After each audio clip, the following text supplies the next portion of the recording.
비 오는 안식일입니다. 그런데 더 힘들죠?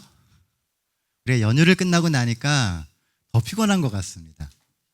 분명히 연휴는 쉬는 시간이고 즐거움의 시간인데 이상한 거는 꼭 연휴를 지나고 나면 더 힘들어요. 그만큼 우리의 마음이 이렇게 좀 많이 놓여져 있다가 다시금 이렇게 긴장하니까 더 힘든 것 같다는 생각을 하게 됩니다. 여러분들 추석 명절은 어떠셨습니까? 고향도 가시고 가족도 만나시고 되게 의미 있고 좋은 시간들을 아마 보내셨으리라 생각합니다. 제 예전에는요, 이렇게 명절이 다가오면은 꼭 이렇게 신문을 보면서 확인하는 게 있었습니다.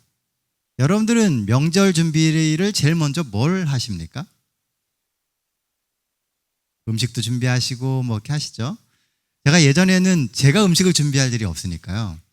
신문을 보면서 제일 먼저 확인하는 게 뭐냐 하면 이번 명절에는 어떤 영화를 하느냐였습니다. 여러분들도 비슷한 분들 계실 거예요. 특집 영화 같은 게 있잖아요. 그걸 보면서 이 명절을 어떻게 보내야 될까라고 계획을 세웁니다. 이제는 그 액션 영화의 고전이 된 영화 중에 하나가 스피드라고 하는 영화가 있습니다. 한 30년도 더 된 영화입니다. 아주 오래된 영화예요. 이 영화의 내용은 LA에 이 폭발물 처리반으로 근무하고 있던 주인공이 이 폭발물이 설치된 고속버스를 따라잡아서 거기에 타고 있는 사람들을 안전하게 구해내는 이야기가 이 영화의 내용입니다. 이 고속버스에는요, 폭탄이 설치되어 있는데 이게 참 기술이 좋은 게요. 차의 속도가 일정 속도 이하로 떨어지면 터지게 돼 있어요. 그럼 어떻게 하면 이 폭탄이 안 터지고 갈 수 있을까요? 차가 계속 속도를 줄이지 않고 가든지 아니면 차에 타고 있는 사람들을 다른 차로 옮기든지 두 가지 방법 중에 하나가 아니면 절대로 이 문제를 해결을 할 수가 없습니다. 이제 미국 가보신 분들은 아시겠지만 땅이 굉장히 넓어요. 그래서 고속도로에서 80km 정도 이렇게 50마일 이렇게 되는 속도로 쭉 가는 거는요 어렵지가 않습니다. 근데 문제는요 연료예요. 차에 실을 수 있는 이 연료의 양이 딱 정해져 있잖아요. 시간이 지나면 어떻게 돼요? 연료는 계속 줄고 연료가 없으면 어떻게 됩니까?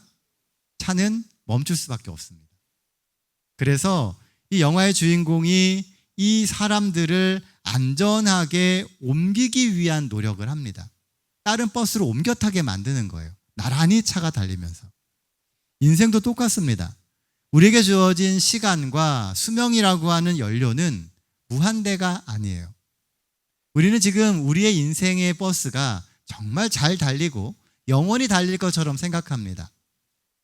우리가 그만큼 노력했고 정말 최선을 다하고 있기 때문에요. 그런데 시간이 지나면요, 시간이 우리 편이 아니라는 것을 점점 느끼게 되고요. 그리고 한 해 한 해 지나면서 내가 끝을 향해 가고 있구나라고 하는 그 수명이 다해간다라고 하는 느낌을 받을 때가 굉장히 많아지게 된다는 것입니다. 그러니 이 인생도요, 어찌 보면 이 폭탄을 안고 가는 버스와 비슷합니다. 계속 연료를 주입시키든지 아니면 옮겨 타야 돼요. 오늘 우리는 그 인생의 버스에서 구원의 버스로 옮겨 타는 작업을 하려고 합니다.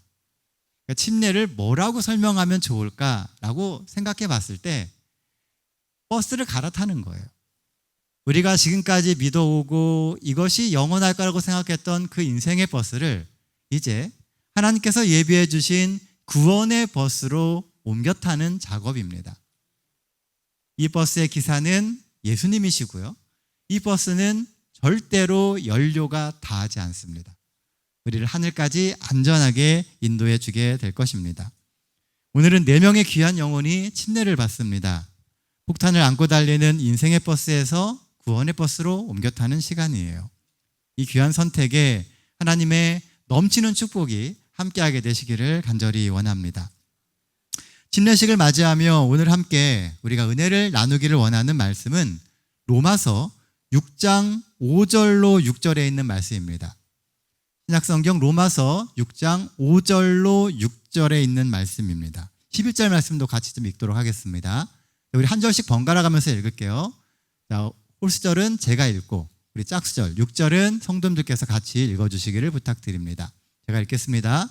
만일 우리가 그의 죽으심과 같은 모양으로 연합한 자가 되었으면 또한 그의 부활과 같은 모양으로 연합한 자도 되리라. 우리가 알거니와 우리의 옛사람이 예수와 함께 십자가에 못 박힌 것은 죄의 몸이 죽어 다시는 우리가 죄에게 종노릇하지 아니하려 함이니 이와 같이 너희도 너희 자신을 죄에 대하여는 죽은 자요 그리스도 예수 안에서 하나님께 대해서는 살아있는 자로 여길지어다. 네, 감사합니다. 자, 오늘 우리는 침례식을 해요. 보통 우리는 이것을 다른 말로 거듭남이라고 이야기합니다. 영어로는 born again이에요. 다시 태어난다라고 하는 것이죠. 말 그대로 다시 태어난다라고 하는 그 의미인데 그 진짜 의미는 지금까지 내가 살아왔던 것과는 좀 다르게 더 의미 있고 더 가치 있는 삶을 살기 위해서 새로운 인생으로 나아간다는 것입니다. 우리가 침례를 받고 나서요, 오늘하고 내일이 어찌 보면 크게 달라지지 않는 것처럼 보일 수 있습니다. 그 사람이 그 사람인 것처럼 보여요. 하지만 침례를 받는 그 예식을 통해서 영적으로는 전혀 다른 사람이 된다는 겁니다. 왜냐하면 침례를 통하여 우리가 새롭게 마음의 결심을 하기 때문에 그래요. 그런 의미에서 거듭난다라고 하는 것은 우리 삶에 하나님의 형상을 회복하는 것을 의미하는 것입니다. 물론 완전하지는 않습니다. 우리가 한순간에 완전해지지는 않아요. 하지만 조금씩 예수님께 향해 나아가는 성화가 시작되는 겁니다. 매일 매순간 하루하루 지나면서 우리가 조금씩 성스러워져 간다는 것이죠. 예전보다 더 많이 하나님과 동행하려는 시도들을 할 것이고요. 내 삶에 하나님의 나라가 시작되도록 소망이 있는 삶을 살기 시작할 겁니다. 그 증표로 우리는 예수 그리스도의 이름으로 침례를 받습니다. 사도 바울은 좀 전에 읽은 말씀에서 이렇게 말을 합니다. 만일 우리가 그의 죽으심과 같은 모양으로 연합한 자가 되었으면 또한 그 부활과 같은 모양으로 연합한 자도 되리라. 자, 반복되는 말이 뭐예요? 연합한 자가 된다는 것입니다. 이 여기에 연합한 자라고 표현이 되어 있는, 번역되어 있는 단어가 쉼피토스라고 하는 이 헬라어 단어입니다. 그런데요, 이 의미가 뭐냐 하면 우리는 지금 연합된이라고 하는 것으로 번역이 되어 있으니까 하나님과 합쳐졌다라고 하는 것을 주로 생각하거든요. 근데 이 단어가 주로 쓰이는 의미는 심겨졌다라고 하는 의미입니다. 이 단어는 함께 심겨진, 또 함께 자라나는 이라고 하는 의미를 가지고 있어요. 그러니까 우리가 침례를 통해서 뭐 했다는 거예요? 예수님과 함께 심겨졌다는 겁니다. 우리가 뭔가를 심을 때는 뭘 기대하는 거예요? 자라남, 그리고 열매를 기대합니다.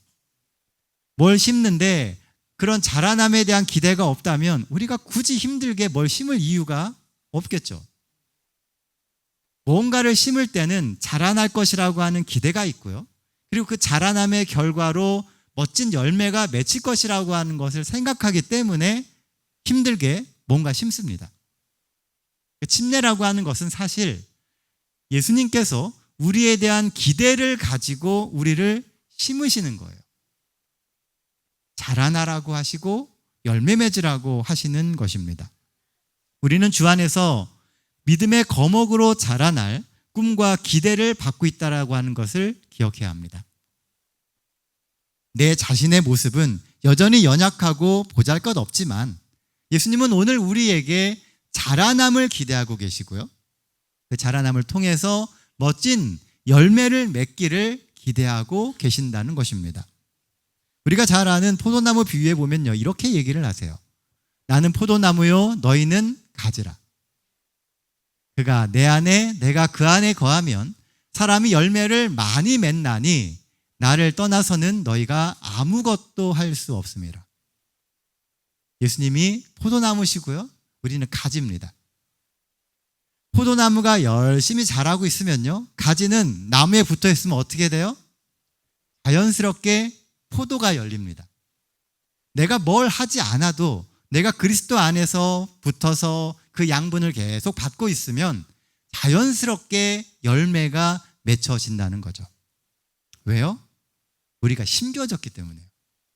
예수님 안에 심겨졌기 때문에 내 삶을 통해서 예수님이 원하시는, 기대하시는 그 열매가 맺혀지게 된다라고 하는 것입니다. 이 구절의 핵심은요, 예수 안에 거하려고 하는 피나는 노력이에요. 예수 안에 거하기가 생각보다 쉽지 않아요. 그렇다고 제가 어떤 행위를 강조하는 게 아닙니다. 우리 주변에 보면 우리의 마음을 흔들어 놓는 정말 많은 일들이 있어요. 진짜 별것도 아닌 일들이 어느 날 내 믿음을 송두리째 흔드는 일이 될 수 있습니다.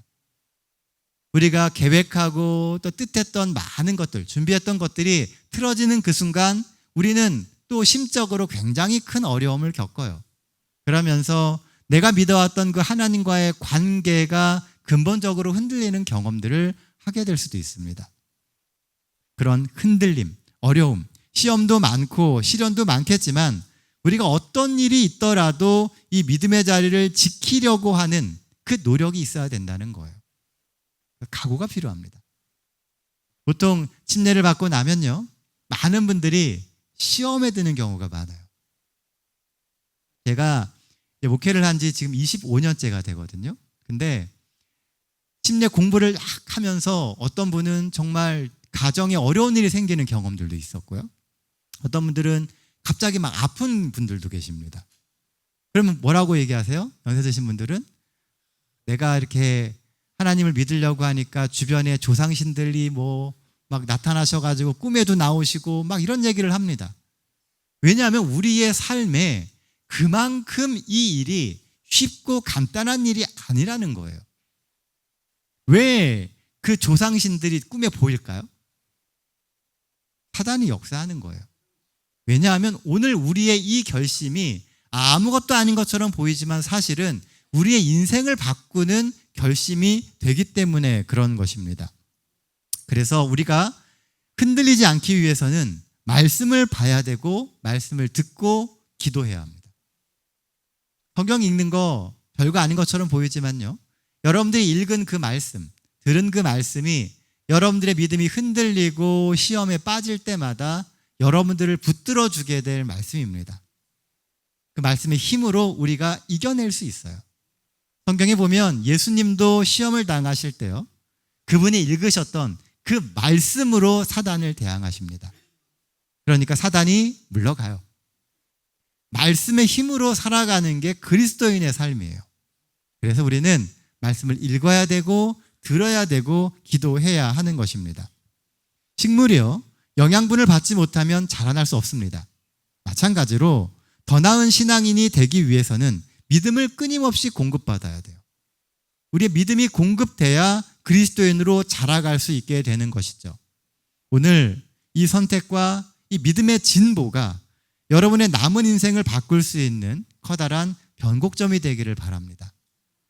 그래서 오늘의 침례가 어제와 다른 내일을 만들고 오늘부터 지속적인 발전과 믿음의 성숙을 만들어가게 되시기를 간절히 바랍니다. 하나님이 늘 그리고 분명히 도와주실 겁니다. 본문에서 생각해 볼 수 있는 두 번째 기별은 지속적인 성장을 위해서는 과감한 단절이 필요하다는 겁니다. 6절 말씀입니다. 우리가 알거니와 우리의 옛사람이 예수와 함께 십자가에 못 박힌 것은 죄의 몸이 죽어 다시는 우리가 죄에게 종노릇하지 아니하려 함이니. 성경을 보면요, 사도 바울은 사람을 구분하는데 딱 두 종류의 사람으로 구분합니다. 옛사람과 새사람이에요. 옛날 사람 그리고 새 사람 이렇게 딱 두 부류만 있다고 이야기를 한다는 것이죠. 옛사람은 예수 그리스도를 개인의 구주로 영접하기 전의 사람이고 새 사람은 예수 그리스도를 개인의 구주로 영접한 이후의 사람입니다. 간단하죠?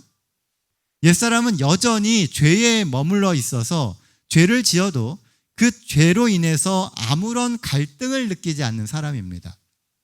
죄가 익숙해요. 반면에 새 사람은 과거의 죄된 삶을 떠나기 위해 계속 갈등하는 사람입니다. 오늘 우리가 침례를 받는다라고 하는 것은 그 문제를 놓고 갈등하기 시작하게 될 거라는 거예요.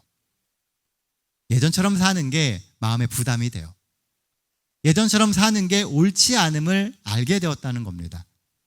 그래서 우리가 완벽하게 변화된 삶을 살지 못한다 할지언정 마음속으로는 끊임없이 고민하고 갈등하게 된다는 거예요.